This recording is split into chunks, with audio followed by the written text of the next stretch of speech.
Welcome to next level. ఈరోజు ఏపీఏడబ్ల్యూ civil engineering exam జరిగింది కదా! ఆ ఎగ్జామ్ యొక్క పేపర్ అనాలిసిస్ మనం ఈ వీడియోలో చేద్దాం. నేను వేరియస్ ఫ్యాకల్టీ, ఎక్స్‌పర్ట్ ఫ్యాకల్టీతో అండ్ స్టూడెంట్స్‌తో కూడా మాట్లాడి మీకోసం ఇన్ఫర్మేషన్ అయితే గ్యాదర్ చేశాను. కొన్ని బియాండ్ ఎక్స్‌పెక్టేషన్ ఒక చాలా ఇంపార్టెంట్ వాలిడ్ పాయింట్ అయితే కలెక్ట్ చేశాను. ఇది మీకు ఎగ్జామ్ ప్రిపరేషన్‌కి ఖచ్చితంగా హెల్ప్ అవుతుంది. సో, జస్ట్ బిఫోర్ 3 డేస్ నేను మీ ప్రిపరేషన్ స్ట్రాటజీ చేంజ్ చేయమని ఎప్పుడు చెప్పను. ఈ ట్రెండ్ అనాలిసిస్ ఇవన్నీ చేసి పానిక్ అవ్వమని కూడా నేను చెప్పను. కానీ ఒక పాయింట్ చాలా వాలిడ్ పాయింట్ దొరికింది. దాని గురించి మాట్లాడతాను. అట్లాగే స్క్రిబుల్ ప్యాడ్ ఇచ్చారా లేదా? ఇచ్చారు. కాలిక్యులేటర్ గురించి మీకు ఏదైతే డౌట్ ఉందో అది కూడా నేను క్లియర్ చేస్తాను. సో, నాన్ టెక్ ఎలా వచ్చింది? ఎవ్రీథింగ్ మనం డిస్కస్ చేద్దాం. ఫస్ట్ వెరీ వాలిడ్ పాయింట్‌కి డైరెక్ట్‌గా వెళ్ళిపోతున్నా. అదేంటంటే సో, టెక్నికల్ పేపర్ వీళ్ళు ఎలా ఇచ్చారంటే, paper is easy for sure. They are saying that attempt చేసిన వాళ్ళు సార్ డిప్లొమా లెవెల్ క్వెషన్స్ లాగా ఉన్నాయి సార్. ఎక్కువగా థియరిటికల్ క్వెషన్సే ఉన్నాయి సార్. థియరిటికల్ అంటే ఐ మీన్ మీకు ఆ సబ్జెక్ట్ తెలిస్తే మీరు ఆన్సర్ చేసేలాగే ఉన్నాయి సార్ మాక్సిమం క్వెషన్స్ అన్నారు. కానీ ఇక్కడ ఒక చాలా ఇంపార్టెంట్ పాయింట్ వాళ్ళు ఏం చెప్పారంటే, they touched every single point in the syllabus. మీ సిలబస్‌లో ఏదైతే ఉందో అది ప్రతి పాయింట్‌ని టచ్ చేశారంట. ఇదెందుకు చెప్తున్నానంటే మీరు ఎక్కడైనా కోచింగ్ తీసుకొని ఉండొచ్చు. అన్ని సబ్జెక్ట్స్‌కి మీరు చదివిన సిలబస్‌లో మొత్తం ఆ సిలబస్‌లో కొంతమందేంటంటే పాత రికార్డెడ్ వీడియోస్ నుంచి చదివిన వాళ్ళుంటారు. వేరియస్ సోర్సెస్ నుంచి చదివి ఉంటారు. మీరు చూడాల్సిందేంటంటే మీరు చదువుకున్న కోర్స్‌లో సిలబస్‌లో ఉన్న ప్రతి లైను కవర్ అయిందా లేదా? సార్ లాస్ట్ 2 డేస్‌లో ఇప్పుడు మేము ఏం చేయగలం సార్ అంటే దానికి కూడా నేను ఒక పాయింట్ చెప్తున్నాను. సో, మీరు చదివాను సపోజ్ మీరు నెట్వర్క్స్ చదివారు. సిలబస్‌లో రాసిన ప్రతి లైను నేను కవర్ చేశాను. ఇంకా ఎక్కువే చెప్పాను. సో, మీకు ఇబ్బంది రాదు. అట్లాగే డిజిటల్ అలాగే ఏదైనా సబ్జెక్ట్ తీసుకోండి. ఏదైనా సబ్జెక్ట్‌లో మీకు మీరు చదివిన సోర్స్‌లో సిలబస్‌లో ఈ పర్టిక్యులర్ లైన్ అనేది వాళ్ళు కవర్ చేయలేదనుకోండి. ఇది అన్‌ఇంపార్టెంట్ అమ్మా, దీనికి ఎప్పుడు క్వెషన్స్ రావమ్మా అని చెప్పో ఏదో ఒక రీజన్‌తో వాళ్ళు కవర్ చేయలేదు. అది జనరల్ ట్రెండ్ ప్రకారం. కానీ ఈసారి అందులోంచి కూడా క్వెషన్స్ వచ్చే ఛాన్స్ ఉంది. అలా అని ఇప్పుడు సార్ ఈ 2, 3 డేస్‌లో అందులోంచి క్వెషన్స్ చదివేసి మేము ఏం చేయగలం అంటే సింపుల్‌గా చెప్తున్నాను. చాలా బేసిక్ క్వెషన్స్ అడుగుతున్నారంట. అంటే కొన్ని మీరు సిలబస్‌లో ప్రతి లైను టచ్ అయిందా లేదా అనేది మీ ప్రిపరేషన్‌లో చెక్ చేసుకోండి. ఆల్రెడీ నేను మంచిగా చదివాను సార్, రివైజ్ చేసి కూర్చున్నాను సార్ అంటే మీరు వేస్ట్ చేసుకోకండి. మీ ఈ అనాలిసిస్ అంతా మీకు అవసరం లేదు. కానీ మీరు చదివిన సోర్స్‌లో ప్రతి సబ్జెక్ట్‌కి సిలబస్‌లో ఉన్న ప్రతి లైను కవర్ అయిందా లేదా చూడండి. అది ఈజీగా అయినా కొంచెమైనా సరే చెప్పారో లేదో చూడండి. ఒకవేళ ఏదైనా పర్టిక్యులర్ టాపిక్ కొంచెం కూడా చెప్పకుండా ఉండుంటే, మీరు ఆ టాపిక్ జస్ట్ బేసిక్స్ అన్నా నేర్చుకొని వెళ్ళండి. ఎందుకంటే అడిగే క్వెషన్స్ అయితే వెరీ బేసిక్‌గా ఉన్నాయంట. కొంచెం తెలిసినా మీరు ఆన్సర్ చేయగలరు. సో, ఈ ఒక్క అనాలిసిస్ చేయండి. ఒక హాఫ్ అన్ అవర్ కూర్చోండి. ప్రతి సబ్జెక్టు తీసుకోండి. సిలబస్ చూడండి లైన్ బై లైన్. మీరు ఇయన్నీ చదివారో లేదో గుర్తు చేసుకోండి. ఏదైనా మిస్ అయిందుంటే అదొక్కసారి దాని గురించి వెరీ బేసిక్స్ అని తెలుసుకోండి. అట్‌లీస్ట్ సింపుల్ థింగ్ ఆ లైన్ చాట్‌జీపీటీకి ఇచ్చి నేను ఇలా ఎగ్జామ్ ప్రిపేర్ అవుతున్నాను. దీని గురించి కొంచెం థియరీ చెప్పన్నా అది చెప్తది. అట్లా అయినా సరే మీరు ఒకటో, 2 మార్క్స్‌కి ఏం చేసినా అదే మీ జాబ్‌ని కాపాడొచ్చు. ఇది చాలా valid suggestion I want to give you for you. I want to give it for you. Okay. So, ఇది ఫస్ట్ పాయింట్. ఇంక మిగతా జనరల్ పాయింట్స్‌కొద్దాం. కాలిక్యులేటర్. సార్ వీళ్ళకి కాలిక్యులేటర్ ఇవ్వలేదంటే మాకు ఇస్తారా లేదా? ఇదే ఎలక్ట్రికల్ ఇంజినీరింగ్ స్టూడెంట్స్ అందరూ నన్ను అడిగే క్వెషన్. బాబు ఇక్కడ మీకు అక్కడ క్లియర్‌గా మనకి పాయింట్స్‌లో స్పెసిఫై చేశారు. కాలిక్యులేటర్ అవసరం ఉన్న క్వెషన్స్‌లో మాత్రమే కాలిక్యులేటర్ స్క్రీన్ మీద ఇస్తామని చెప్పి. ఇక్కడ సివిల్ ఇంజినీరింగ్‌లో ఏమైందంటే కాలిక్యులేటర్ అవసరమైన క్వెషన్స్ ఒకటి కూడా లేవు. They are saying that. Sir అసలు కాలిక్యులేటర్ అవసరమే రాలేదు సార్ మాకని చెప్పారు.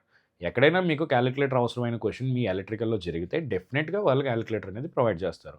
ఒకవేళ మీ క్వెషన్స్ అన్నీ కాలిక్యులేటర్ అవసరం లేని క్వెషన్స్ అనుకోండి. 2/3లో ఇలాంటివి ఉన్నాయి. టాన్ 25 అలాంటివి ఫైండ్ ఔట్ చేయాల్సిన సిట్యుయేషన్ మీకు రాలేదు. ఆర్ కాంప్లెక్స్ నుంచి మన మాగ్నిట్యూడ్ ఫేజ్ కాలిక్యులేట్ చేయాల్సిన క్వెషన్ మీకు రాలేదు. ఆ కేస్‌లో they don't provide you the calculator. That's it. It depends on the question paper. ఇప్పుడు సివిల్‌లో జరిగినట్టే ఎలక్ట్రికల్‌లో కూడా ఈజీగా వస్తుందా సార్? టఫ్‌గా వస్తుందా అంటే నేనెప్పుడూ ఒకటే చెప్తా. మీరు రాసేది కాంపిటీటివ్ ఎగ్జామ్. ఈజీగా వచ్చినా, టఫ్‌గా వచ్చినా మీరు రిలేటివ్‌గా అందరికంటే బాగా పెర్ఫార్మ్ చేయాలి. సో, ఈజీగా వచ్చిందని రిలాక్స్ అవ్వద్దు. టఫ్‌గా ఉందని భయపడొద్దు. ఇన్ ఎనీ కేస్ మీరు ఎగ్జామ్ చివరి వరకు అన్ని క్వెషన్స్ మంచిగా చూసుకొని టైమ్ మేనేజ్‌మెంట్ చేసుకోండి. ఈజీగా ఉన్నప్పుడు సిల్లీ మిస్టేక్స్ ఎక్కువ చేయడానికి ఉంటుంది. సిల్లీ మిస్టేక్స్ అవాయిడ్ చేయండి. ఒకటికి 2 సార్లు క్వెషన్ చదువుకొని కరెక్ట్‌గా ఆన్సర్ చేసుకోండి. ఇది చాలా ఇంపార్టెంట్. ఈజీ పేపర్ వచ్చినప్పుడు మనం కొంచెం అతిగా ఫాస్ట్‌గా పెట్టేస్తాం. ఇది ఇంతే కదా! ఇది ఇంతే కదా! అని మధ్యలో ఎక్కడో మంచి క్వెషన్ తగులుతది. సో, ఈ పాయింట్ ఫాలో అవ్వండి. సో, మీ పేపర్ టఫ్‌నెస్ అవ్వచ్చు, ఈజీ అవ్వచ్చు. మీరు ఏది ఎక్స్‌పెక్ట్ చేసి ఎగ్జామ్ హాల్‌కి వెళ్ళొద్దు. డిసప్పాయింట్ అవుతారు. ఈజీ అనుకుని ఎళ్ళాను సార్, టఫ్ నా మైండ్ రెడీగా లేదనుకుంటాం. లేదా టఫ్ అనుకుని వెళ్ళిన తర్వాత ఈజీగా వచ్చిందనుకోండి. ఆహ్, ఇంకా టఫ్ ప్రిపేర్ అయ్యి ఈజీగా వస్తే it is fine. But still tough prepare అయినప్పుడు ఈజీగా ఉన్నవాళ్ళు కూడా రాసేస్తారు కదా సార్ అని భయమేయొచ్చు. కాబట్టి ఈ అనాలిసిస్ చేయొద్దు. నేను ఇంపార్టెంట్ పాయింట్ ఎందుకు చెప్పానంటే, పేపర్ ట్రెండ్ చెప్పాను నేను. అన్ని సిలబస్‌లో ఉన్న ప్రతి టాపిక్ కవర్ అయిందంట. అంటే ప్రతి టాపిక్ నుంచి ఒక క్వెషన్ వచ్చేలాగా వాళ్ళు పేపర్ అయితే డిజైన్ చేశారు. ఇప్పుడు సివిల్ ఇచ్చేవాళ్ళు, ఎలక్ట్రికల్ ఇచ్చేవారు ఒకరే ఉండరు కదా! కానీ ఇన్‌స్ట్రక్షన్స్ ఫాలో అవుతారు కదా! వాళ్ళకి వెళ్ళిన ఇన్స్ట్రక్షన్ కన్ఫైన్ టు సిలబస్ అనో ఏదో ఉంటుంది కదా, దే ఫాలోడ్. బట్ మరి సివిల్‌లో ఎలక్ట్రికల్ నుంచి 10 క్వెషన్స్ వచ్చాయంట. ఇది maybe out of the syllabus can happen. So ఏదైనా సరే మీరు ఎగ్జామ్ హాల్‌లో పానిక్ అవ్వద్దు. అయిపోయాక చూసుకోవచ్చని ఫస్ట్ ఎగ్జామ్ మంచిగా ఇచ్చి రావాలి. సో క్యాలిక్యులేటర్ గురించి చెప్పేసాను. స్క్రిబుల్ ప్యాడ్ ఇచ్చారంట మనం రఫ్ చేసుకోవడానికి, అది కామనే. అట్లాగే మీకు పేపర్ ఇంటికైతే ఎవరో, ఎందుకంటే కంప్యూటర్ బేస్డ్ టెస్ట్ కాబట్టి 2-3 డేస్‌లో వాళ్ళు 3 డేస్‌లో కీ అనేది ప్రొవైడ్ చేస్తారు కాబట్టి అప్పుడు మీకు క్వెషన్ పేపర్ అనేది అవుట్ అవుతుంది. So I think I covered everything right. Non tech వచ్చేసరికి స్టూడెంట్స్ ఏం చెప్తున్నారంటే చాలామంది 30 అవుట్ ఆఫ్ 30 వచ్చేస్తాయి సార్ అని చెప్తున్నారండి. అంత ఈజీగా వచ్చిందంట నాన్ టెక్ అయితే. ఇది సివిల్ యొక్క అనాలిసిస్. ఇదే ఎలక్ట్రికల్‌కి జరుగుతుందా జరగాలనేది will see, wait and see, that's it. But నేను అనాలిసిస్ అయితే చెప్పాను. కానీ ఇంపార్టెంట్ పాయింట్ గుర్తుంది కదా, సిలబస్ మొత్తం ఒకసారి క్రాస్ చెక్ చేసుకోండి అమ్మా. ఏదైనా మిస్ అయ్యి ఉంటే దాన్ని కొంచెం అట్లీస్ట్ బేసిక్స్ నేర్చుకుని వెళ్ళండి తక్కువ టైంలో. సో ఈ టైం అనేది మెయిన్లీ మీకు ఇప్పుడు ఈ 3 డేస్ ఎగ్జామ్స్ రాసుకోండి, రివైజ్ చేసుకోండి. చిన్న చిన్న మిస్టేక్స్ ఉంటే వాటిని కరెక్ట్ చేసుకోండి. That's it.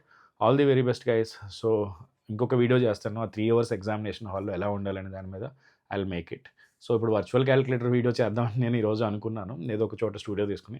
ఐ థింక్ దాని అవసరం ఇంక పెద్దగా లేదని అనిపిస్తుంది నాకు కూడా. So don't worry about it much. All the very best. Thank you. So అంటే యాక్చువల్గా నేను ఇప్పుడు వేరే చోట క్లాస్కి వచ్చాను హైదరాబాద్లో. I'm addressing some students. మధ్యలో లంచ్ బ్రేక్లో వచ్చి మీకు ఈ వీడియోస్ చేస్తున్నాను. ఎందుకంటే ఈ ఇన్ఫర్మేషన్ ఇమీడియట్గా వస్తే మీరు you feel more happy. I feel more responsible for my student. అంటే మధ్యాహ్నం 12 గంటల నుంచి ఐఎమ్ వెయిటింగ్. స్టూడెంట్స్ బయటకు వస్తారు, క్వశ్చన్స్ ఎలా ఉంటాయి, ముందు ఇమీడియట్గా నా స్టూడెంట్స్కి నేను షేర్ చేయాలి. So that is the dedication. I will show it for you people. మీరు కూడా అంతే డెడికేషన్తో ప్రిపేర్ అవ్వండి. మీ ఎగ్జామ్ అయ్యాక రిజల్ట్ వచ్చాక మాత్రం కాల్ మీ ఎట్ 9705861166.